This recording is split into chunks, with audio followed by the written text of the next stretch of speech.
it really is a missed opportunity for employers to not provide better support and better access to care to ensure that 50% of the working population can show up as their most productive, most high-performing selves within the organization. And, that's only one symptom. And I think, these aren't small health measures. We know that perimenopause and menopause cost the Canadian economy $3.5 billion a year, right? So that's an incredible value attached to women's health.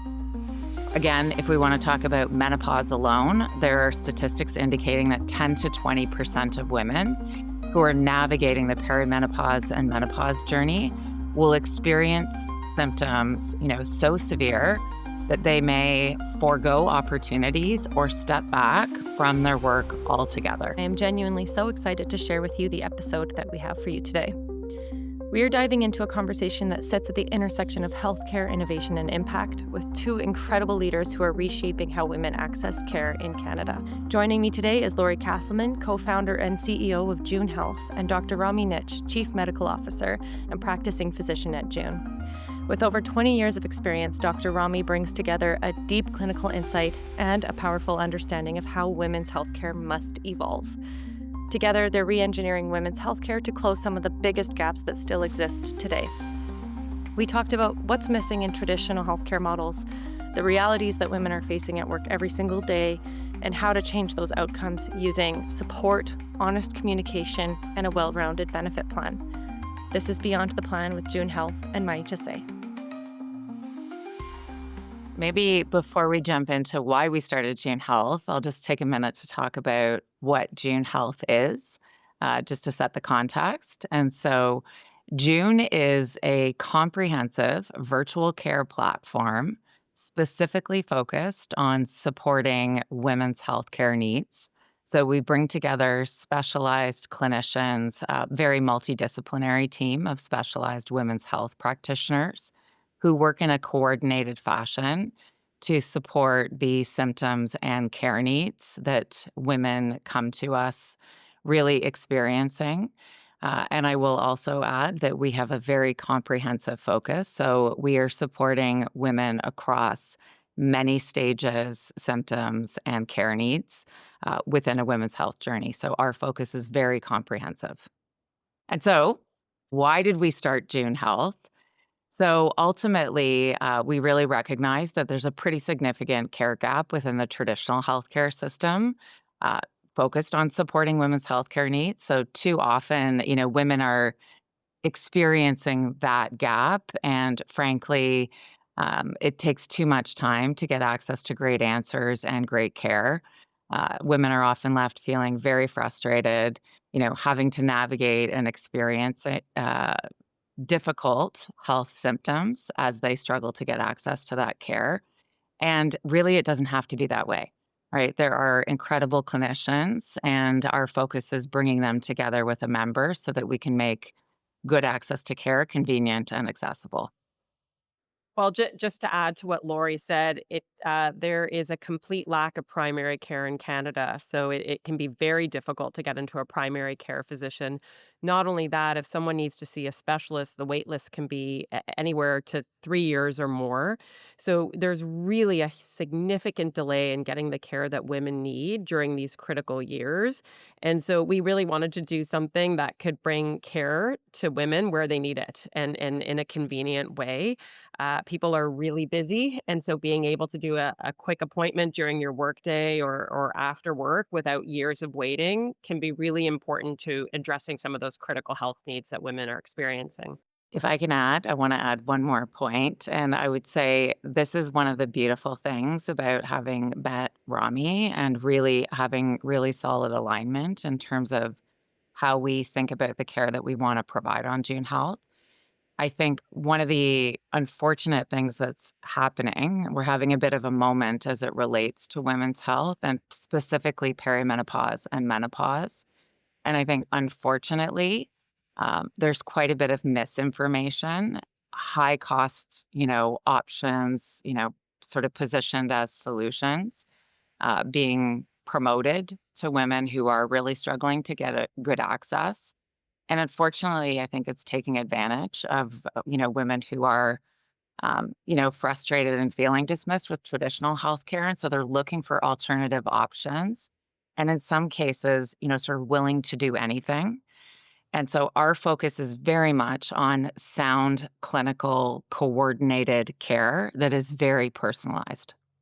I love that, and I think it's so important what you said. I think so many women have found themselves willing to do anything, and desperation and healthcare should never go hand in hand if it's going to be a holistic approach. So I really like what you said there. And you kind of spoke about your alignment with Dr. Rami. So from both of you, I'm kind of interested to know where you found that alignment. Was there something personal in your life besides wanting to make a product for the greater good? But for yourself personally, where did you find that alignment with each other? Yeah, it's a great question. I would say we found many, many avenues of great alignment. I think we sort of came together with a shared personal passion as well as professional affinity to look at this space. And as you said, I was thinking about this more from sort of an employer perspective and really being able to round out what a comprehensive employee benefit package looks like within an organization.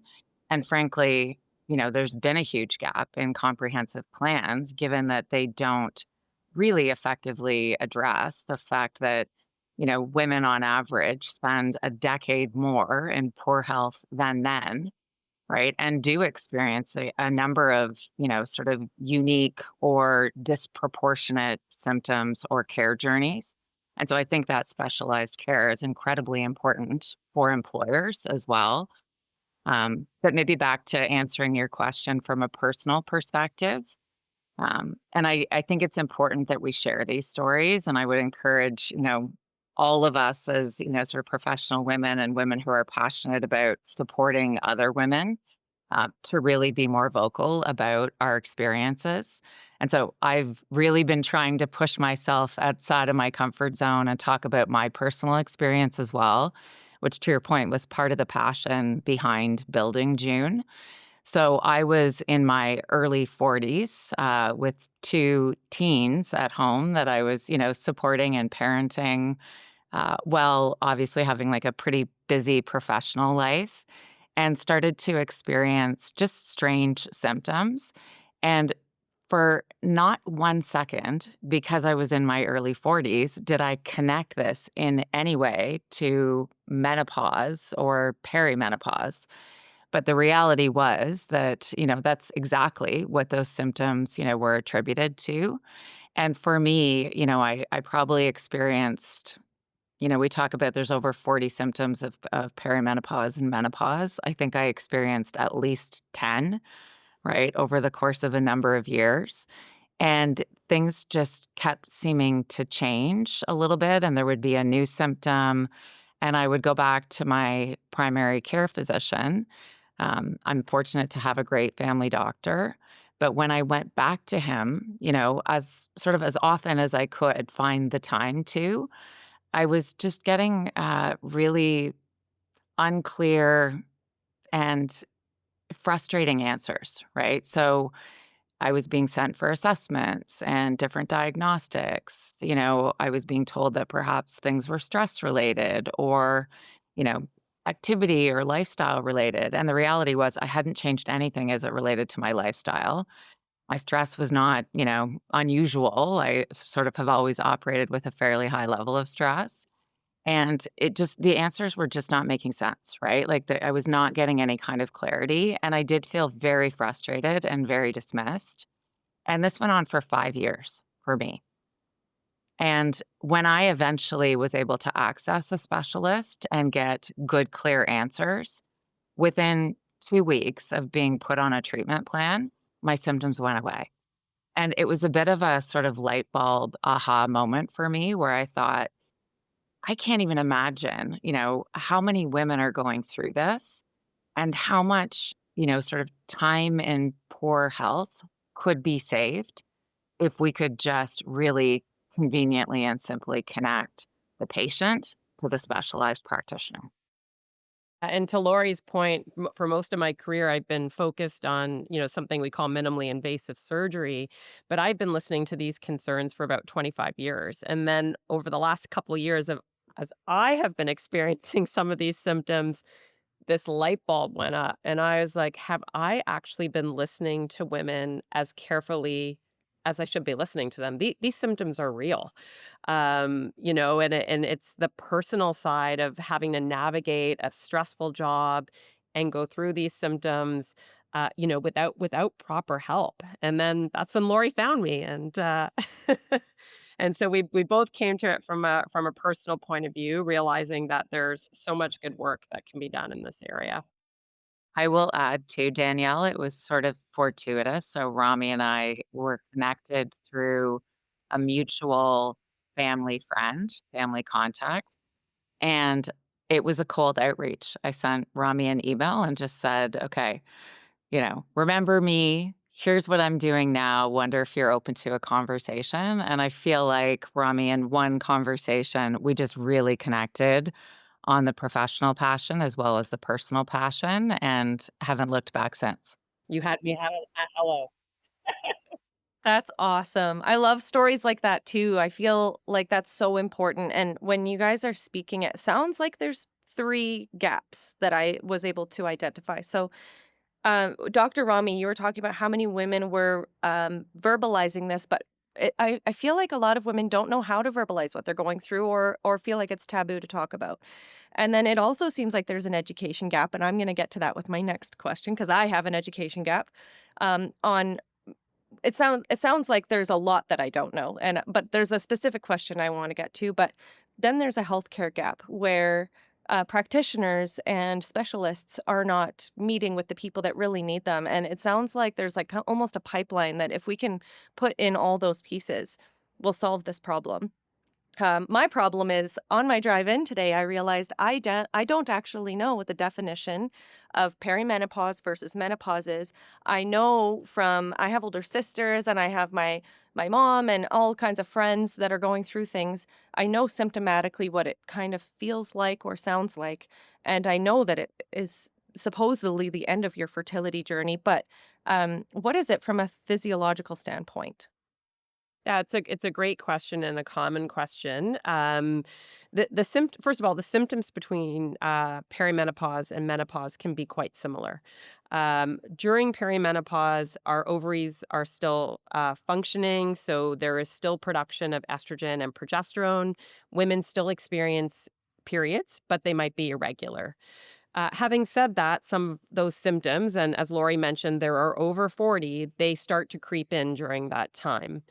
Menopause is physiologically defined as a time where the menstrual cycles have been stopped for 12 months. So it doesn't necessarily make a difference as far as symptom management and symptom experience, but the treatments might be slightly different. I think the key thing between perimenopause, as Lori identified, is women often don't know what's happening to them. Or if they do know what's happening to them and they're trying to advocate for themselves, we know that less than 7% of primary care physicians in Canada have expertise in perimenopause and menopause. Physicians are very busy. It's hard to be an expert at all things, but this is a symptom that half the population are going to experience, right? So I think those are the two challenges that women face and they face once they get into the healthcare system. That's so interesting that you mentioned that, and I was listening to another podcast, this Diary of a CEO, Stephen Bartlett, and he was talking to health professionals in the women's space, and women are the majority, but in healthcare, for some reason, we've been treated like we just were discovered 5 minutes ago, and I think it's really important to be having these conversations and realizing those kinds of statistics. Another really sad statistic, but one that hopefully we can all work towards changing, is that 73% of women feel unsupported in their workplace going through this journey and all kinds of women's health journeys. And I'm wondering if you have any take on what's driving that. Yeah, I think I'm happy to jump in. So, first of all, I think really sort of destigmatizing the conversation and making it comfortable, right, within a work environment for women to talk about their healthcare experience, right? And we'll lean into perimenopause and menopause, right? I think there's a lot of stigma that, women feel around, this is perhaps associated with I'm getting old, right? And I don't necessarily want to highlight that within my workplace. And so, I do think we really need to have these types of conversations more commonly in organizations. So, I think there are all kinds of interesting ways that you can do that. So, we often host webinars with organizations and invite all employees, so male and female, to be part of those conversations, and really provide education and awareness around sort of the ages and stages of various, women's healthcare symptoms, needs, and care journeys. And, I think those webinars can begin that conversation, and then I think they need to continue, right? So managers feeling comfortable, talking to individuals within the organization. I think women also, sort of having the courage to speak to their managers about what they're experiencing. It does go both ways. Right?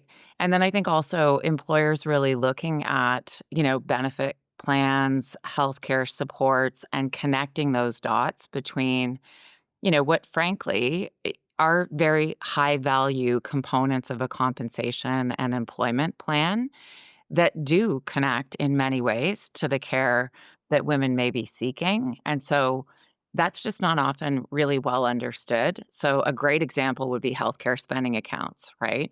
So they can cover many aspects of the care that women are, sort of needing and trying to source. Um, and employers are putting these in place to provide that support. But I think really having the conversation and connecting the dots between we've provided this benefit, this is the type of support, you can sort of leverage those funds to subsidize. I think that goes a really long way. Just a personal story too. A patient came to see me and she said, I have to ask you something. I'm so embarrassed to ask you. I can't sleep. I can't do my job because I can't sleep. I'm a vice principal of a school and I need you to somehow write me a letter to get me some rest. And she felt really actually kind of deeply ashamed by that she couldn't sleep, and so she didn't feel like she could do her put her best foot forward at work. So, validating that symptom is hugely impactful for someone. Yes, sleep cycles are absolutely disturbed during this time, right? Imagine doing your job, on a few hours of sleep.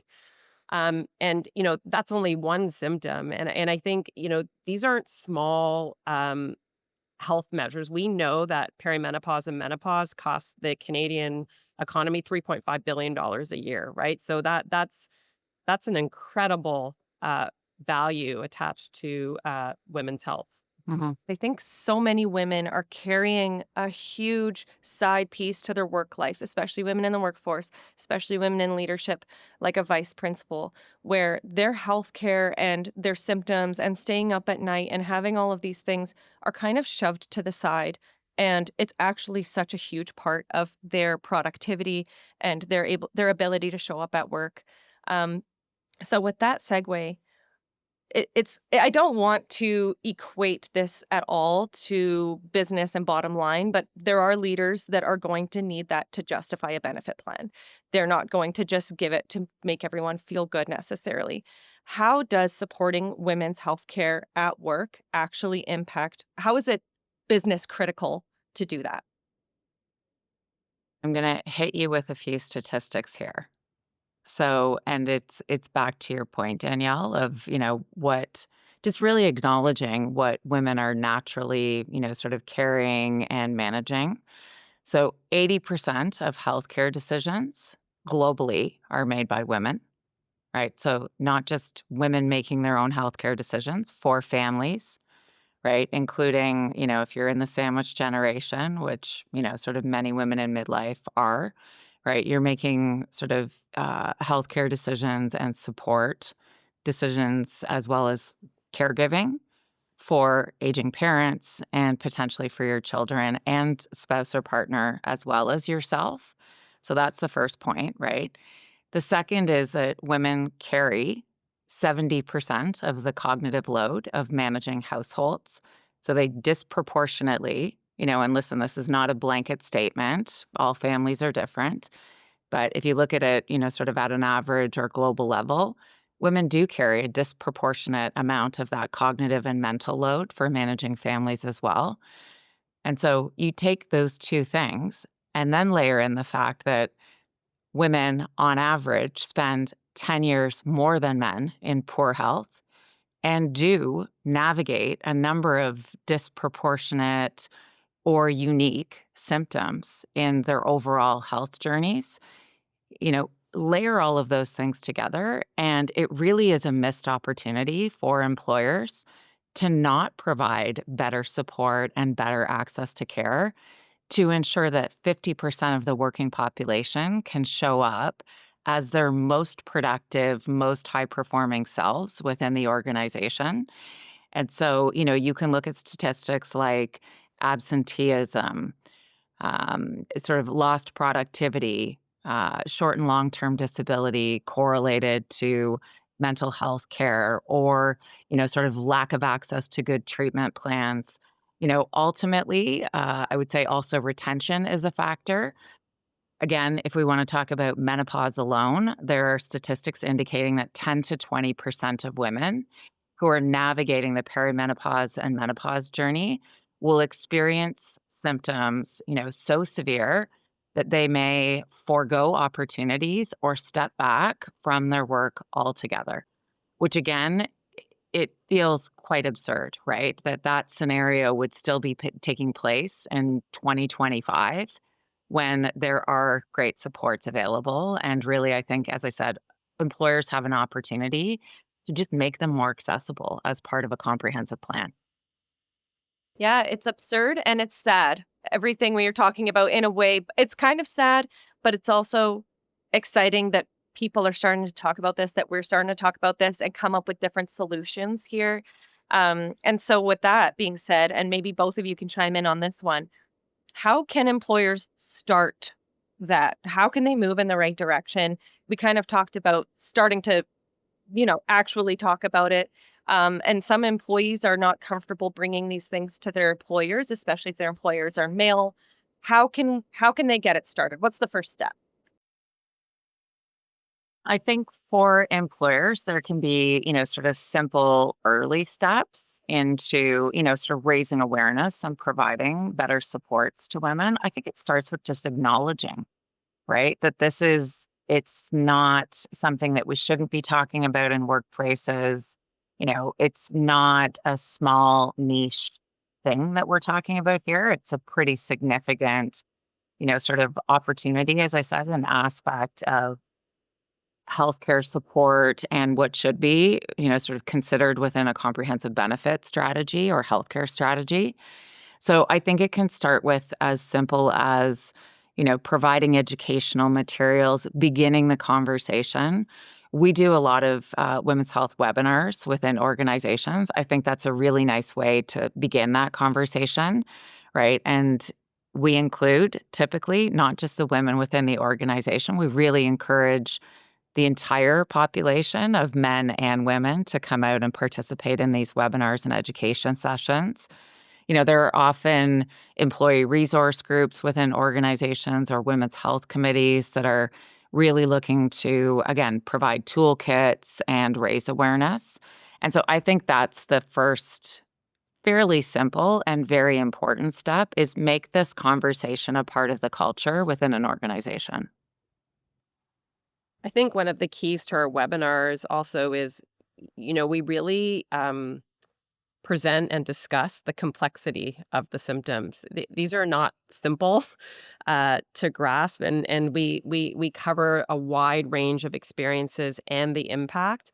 And I think we also really demonstrate how the best approach to perimenopause and menopause is a holistic approach.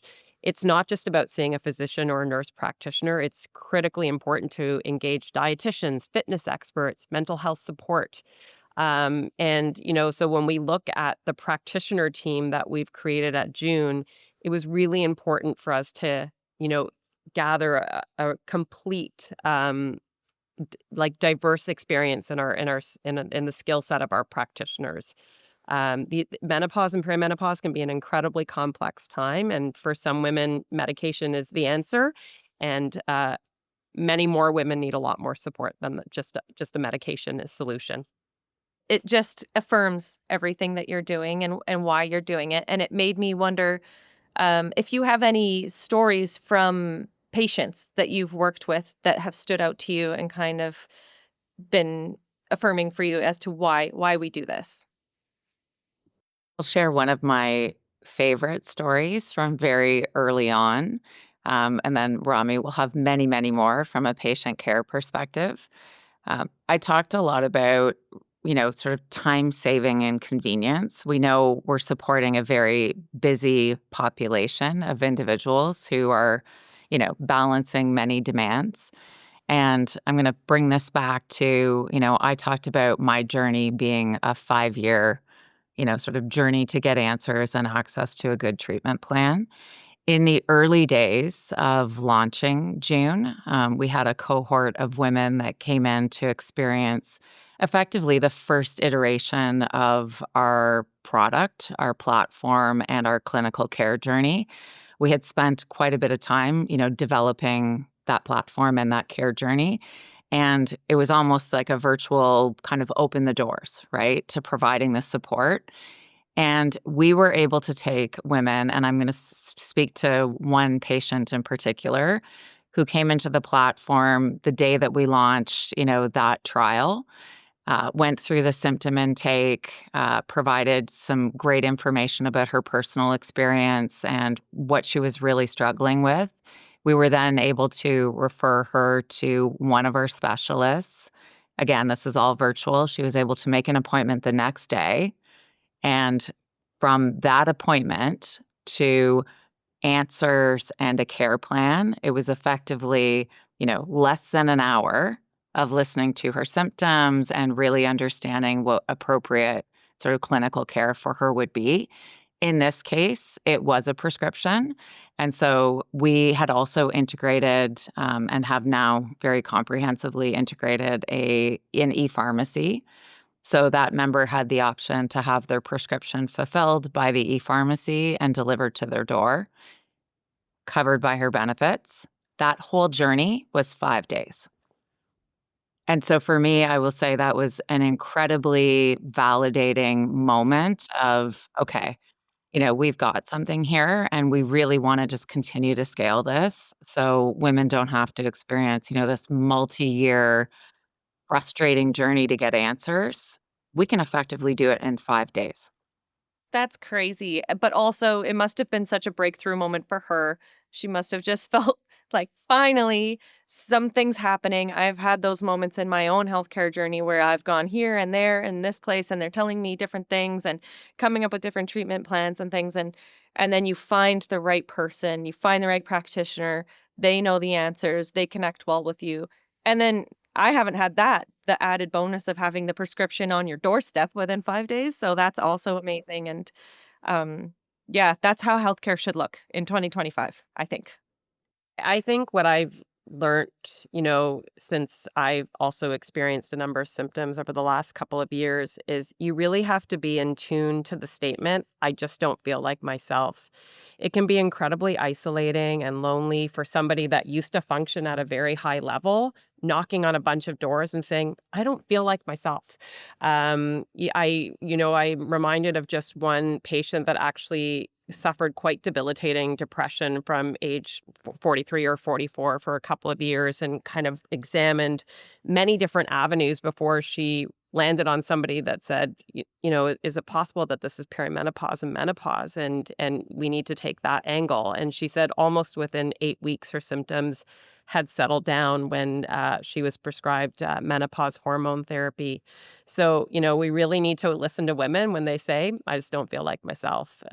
Most women know themselves quite well, And when things are starting to change, particularly at this point in life, perimenopause and menopause should be one of the things at the top of our list that we think about. I think that's so important, especially for women's health too, is when someone is saying they don't feel like themselves, they might not have something that they can put their finger on, but there might be so much going on under the surface, especially with hormones.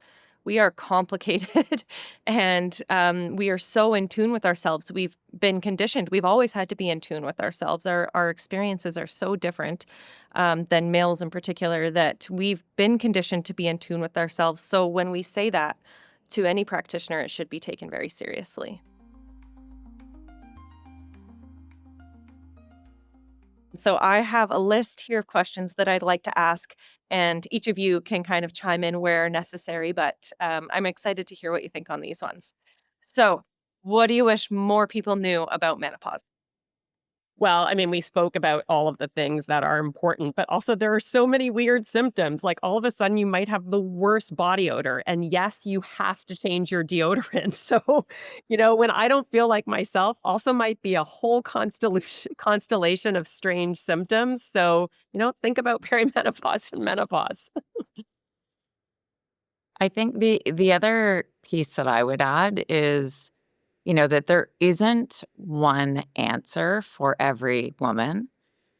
So, I think we have very personal health journeys. The symptoms, as we've talked about, can be quite unique for every individual. And, there isn't a direct line to, this is the answer for everyone. Sometimes a prescription is not the right answer, right? We have a supplement marketplace and we often will recommend lifestyle changes, and supplements, more of a non-medication pathway. Rami also touched on for many women, they're experiencing mental health issues for the first time, and it is hormone related, but perhaps hormone therapy is not the first line of defense or the first line of support. It is one of the reasons that we quickly expanded our clinical focus and our clinical team into other areas of specialization, including incredible, mental health specialists. So we have clinical psychologists, MSWs, and a number of other mental health domain experts who all specialize in women's health. And so it is a very multidisciplinary and coordinated model of finding the right support for the right individual. And the second thing I will add is it's not typically a one and done, right? So, we are definitely not sort of the model that is perhaps more of a walk-in clinic, access a prescription type option. We are very focused on more of a longitudinal care model that is, as I said, multidisciplinary and coordinated. And so we are supporting that patient across their journey to really make sure that, whatever recommendations are being provided are, resulting in that optimal health that we're focused on. And something that stood out to me that is actually a good segue into my next question is supplements, vitamins and supplements. That is not a scam. That is something that is very much a helpful foundation to this experience, in your opinion. I think there can be some supplements that are very valid. We always believe in a well-balanced diet, but a supplement such as magnesium can have huge benefits as far as sleep, bone health. There can actually be um, some, mental health well-being from taking something like magnesium. Calcium and vitamin D, excellent for bones. So definitely some valid supplements. At June, we really believe in the strongest clinical evidence, so we like to evaluate supplements really carefully before we make recommendations. I'll just add too, I mean, I think this is, again, because of all of the things that we've talked about, where, you have so many women really struggling to get great answers and in many cases willing to try anything, right? And so I think to Rami's point, part of our focus as well is informed decision making about supplements and supplements of, good clinical efficacy and good fit for the individual as part of that comprehensive treatment plan. And so what all too often is happening is that women are spending enormous amounts of money on supplements to try and achieve that, back to feeling like myself or optimal health dynamic. And in lots of instances, you don't have to be spending that much money regularly, right? And some of those supplements are probably not clinically sound. And so, full circle for us, it all comes back to vetting the supplements and then also ensuring that the right supplements are recommended to the right individual at the right time. I always think of the aisle of supplements. There's all supplements for hair and nails and beauty and all these kinds of things. And there's no way that a consumer without someone professional giving them an opinion could ever pick it's not magic potions. There's something your body needs, and a practitioner should be telling you, giving you advice on that. And then something else that I was really interested in knowing is when you talk about hormone therapy, is that different than supplements? Is that a prescription? What is that like, and how does that impact the journey? Yeah, what we used to call hormone replacement therapy now is called menopausal hormone therapy, and it has two components: estrogen and progesterone. They are prescribed by physicians, nurse practitioners, and sometimes naturopathic doctors. And your ovaries are responsible for producing those hormones, and those hormones are responsible for making you generally feel well. So, menopause hormone therapy is a prescription, and its primary purpose is to address those symptoms that we've talked about, such as sleep disturbances or hot flashes, etc. But we know that they also have health benefits. So, they protect your heart, they protect your bone, and if started at the right time, can also provide some protection against Alzheimer's. But it is a prescription rather than a supplement. That's interesting. I didn't know that they had those other awesome health benefits in them as well, if prescribed. Okay, I have to broach a topic, the D word, diet. What impact does diet have, and more specifically, what impact do the trendy diets that a lot of women are going for have on their health outcomes? Diet is important. So a common thing would be for someone to walk into my office or see me in June and say, "I'm not doing anything different, but something's changing in my body." So what we know happens during menopause is hormones are directly responsible for how our fat distributes itself. So during perimenopause and menopause, there's a shift of weight, kind of around the belly. Those muffin tops start to form. You have to change your pants. It can also be more difficult to retain and develop lean muscle mass.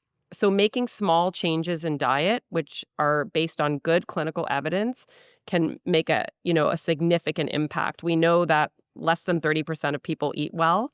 So, a typical example in perimenopause and menopause is to add some protein, to make sure you're eating fibers, fruit and vegetables, really that kind of typical nutrition chart we've learned about through since kindergarten. There are lots of trendy diets, but I actually went to a really interesting talk that took, the top 10 trendy diets and highlighted commonalities. And the commonalities were a small amount of protein, fruit and vegetables, and fiber. I think the key with working with a dietitian and a nutritionist is really meeting the individual where they're at. Eating is deeply personal. People are very busy. And so having someone look at your particular week and your particular eating habits and concerns can be really helpful at trying to make those small changes that can have some long-lasting health benefits. And the other interesting thing about diet during perimenopause and menopause is small changes in diet can help control symptoms like hot flashes, sleep issues, and help you maintain lean muscle mass and weight control that's important for you. So way more holistic than initially thought in coming into the call. You've covered everything. And I wanted to kind of wrap up by saying that if companies are listening, entrepreneurs are listening, advisors are going to be a lot of myHSA's listening base. We have something that we can help to get us moving in the right direction. And that is that for employees or patients that want this care, almost all of it is eligible under a health spending account. things that are not like supplements and things like that could be covered under the 10% buffer, or you could provide a wellness account if you really want to be holistic with it. That's especially easier for entrepreneurs who aren't ready to dive into traditional benefits. So that's something that I wanted to myself provide as a next step. But for you two, if there's companies, entrepreneurs, advisors listening, what advice do you have for them to take the next step here? Your comments are a perfect segue, Danielle. I think, health spending accounts and, flexible benefits really provide sort of a perfect fit or a perfect environment for adding this type of support. And I think really for, plan advisors, plan sponsors, taking a look at options to better support, the women in your workforce. It only makes good business sense, as we've talked about. And there are, I would say, low cost opportunities that we are very happy to support employers in, sort of assessing and navigating, and also, to work with plan advisors to really better understand so they can be presenting those to their book of business. And as you said, I think for, the clients who have access to myHSA, there's a really beautiful affinity between our model and, what can be supported within a spending account. I know for our team especially, Tim is our founder at myHSA, and he introduced me to Lori because he knew that we both had an affinity for women's healthcare and both leaders in a business. I can't wait. Our leadership team is mostly women, and then we have a lot of other women in the company, so I can't wait to get our hands on it. And then my last final question before we wrap up is, we've talked about the plan advisor, the plan admin, and entrepreneurs, etc. If you're actually speaking to an employee, a patient that wants this care and they don't have access to it, how do they go about talking to their employer about it? Yeah, great question. I mean, I think it comes full circle, right, to sort of destigmatizing the conversation around women's health, right? And I think, it sort of starts with it within, right, in an organization. So if we have a number of women who are really talking to managers and talking to their HR department about the fact that, they don't necessarily feel like their healthcare needs are being supported within the comprehensive, value that the benefit plan is intended to provide, raising that conversation, right? And really feeling comfortable to approach an employer. And I do, sort of align to HR teams who, are I think very well intended and very focused on providing that support that's required. Have the conversation, right? Sort of sum up the courage to have the conversation. Know that you're not alone. If you're struggling with good access to care, there's a pretty solid chance that many of your colleagues and peers within your organization are feeling those same things, right? And being able to kind of advocate for better support within the organization is I would say it's like a courageous and very important step to be taking so that we can normalize women's health benefits being part of a comprehensive plan. If you look at something like the Canadian Menopause Society, they've also put out an excellent document on menopause at work. So, as a great tool for advocating for yourself and your colleagues, um, that's an excellent resource as well. And we follow a lot of those principles at June, recognizing those symptoms and the impact they have on the work environment.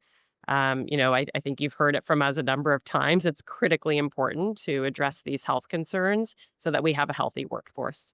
I wanted to add to your point, Lori, that I have heard of something really cool where sometimes, I mean, in most workplaces, women are friends with each other and they know each other's symptoms and things because we have that fellowship. I'm pretty sure all of the women that work here know what my cycle is, where I am in my cycle, because we have that fellowship and I can tell them. And I think that it's really important that you feel comfortable creating advocacy groups that can approach your employer together, not to corner them, but to say, this isn't just a one-off. This isn't one person experiencing this. We'd all benefit from this. Your whole workforce would be stronger if we got this kind of benefit in place. So I really like that idea. And I'd say the men that have joined us on this journey are really interested. Yeah. They've asked some amazing questions. That's a great point too, because I know when I talk to men about these things, they're almost refreshed. They're like, "Oh, finally, someone is treating me like an adult that can handle this conversation. Men can handle the conversation." They're Or probably now hon things make sense at home might be the other thing they're saying. yeah, they're probably honored to try and bridge that gap, and I think that we need to give them the benefit of the doubt, and they will, and if one person can have the confidence to go talk to a male counterpart, a colleague, a boss, an HR rep, then they will be paving the way for all the women behind them, and I think that's also really important. It helps you muster up that courage. If you can go talk to them and say, "We need this benefit in place," and then all those other women don't have to bring up something so personal to them if they don't have to, I think that that's a really awesome win on that part too. Yeah, I would also just add there's a lot of organic things that can be done, right? And you touched on this, Danielle. Like I think we've heard of, sort of support circles really being coordinated by women in organizations themselves, right? And then sort of word gets out within the company that there are these support circles and women are coming together and that can just grow. Right. And I think it's like a small step that could be taken that starts to create a larger impact. Then bring in a webinar, right? And provide education on women's health. Then have the conversation about a benefit being added. So there's a number of different ways that you can sort of approach depending on the culture of your organization and sort of who's having that conversation. But, it begins with just taking some of those steps forward and all of us playing a role in raising awareness around these conversations and these needs. Everything we talk about is gonna add more to this conversation because you keep drumming up ideas for me, but that's another thing that I think is really important to think about too is that you're not just reinforcing the culture you have now, you are building a benefits plan that will attract your future leaders and employees. So if you have a benefit like this built in, and then you're interviewing a woman or a man who's in a romantic relationship with a woman or someone who has people in their life that they want to support and they see on your benefit plan, oh, they have something for this, that's going to be attractive to them as an employee. It's not just employee retention, it's that competitive landscape of hiring, which is crazy right now. And I think that that's really how people should be modeling their benefits plan is saying, we are not just building it for the people we have now, we are building it so that we can attract the best and the best possible employee group for our own success. So there's so many important things about it. Thank you so much, both of you, for joining us today. Thanks for having us. Thanks for having us, Danielle. Really appreciate it. Thanks again for joining us today for this really important conversation. If you'd like to know more about Lori or Dr. Romy or what June Health is working on, you go to junehealth.care. And if you're interested in what myHSA is working on, you can follow us at getmyhsa.com or follow me on LinkedIn. I'm Danielle Constantine, and thanks for joining us again.